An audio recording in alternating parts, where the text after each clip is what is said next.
La loi du 10 avril 2014 a en fait inséré un nouvel article, le 377 quater du code pénal. C'est la fameuse infraction de grooming.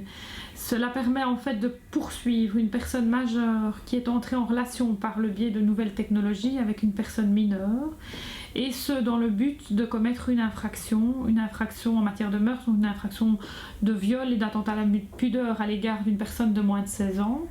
Cette infraction est punissable, même s'il n'a pas commis l'infraction principale, à savoir le viol ou l'attentat à la pudeur, mais dès qu'il a, par des actes concrets, posé des actes qui permettent cette rencontre avec la victime. Donc concrètement, dans les faits, quelqu'un qui rentre en contact par le biais d'un ordinateur, donc par le biais d'un service ou d'un chat de Facebook qui en fait noue un contact avec une victime mineure de moins de 16 ans et qui lui fixe un rendez-vous dans le but d'avoir une relation sexuelle avec elle, mais surtout dans le but d'une relation sexuelle non consentie, peut, sur base de ce simple fait-là, être poursuivi pénalement. Nous avons notre jeune Sylvie qui joue en fait en réseau depuis un certain temps avec un jeune homme, Christophe, qui est âgé comme elle de l'âge de 15 ans.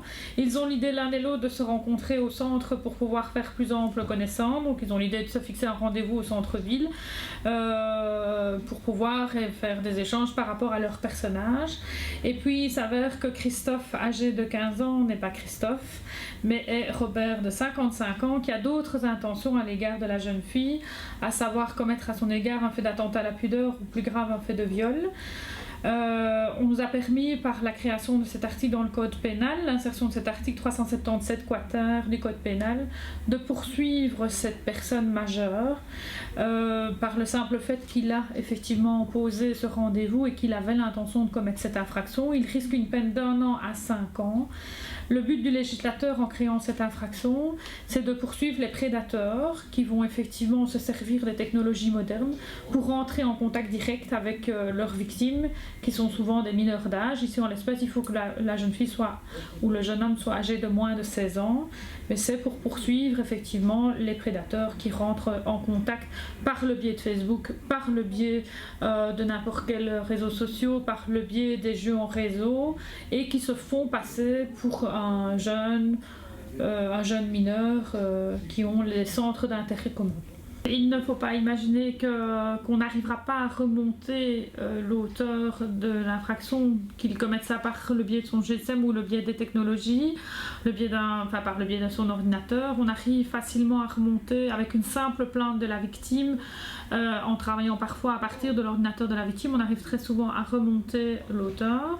Il y a bien des sanctions qui existent derrière tout ça, et peut-être un conseil, c'est d'être méfiant, non pas à l'égard de ses amis, mais en tout cas à l'égard de personnes qu'on ne connaît pas et à l'égard de personnes dont on n'a pas d'identité. Donc c'est vrai que c'est les dangers des réseaux sociaux, c'est les dangers d'Internet, on ne sait pas avec qui on entre en contact et on ne sait pas quelles sont les intentions des personnes avec qui on entre en contact. C'est surtout ça.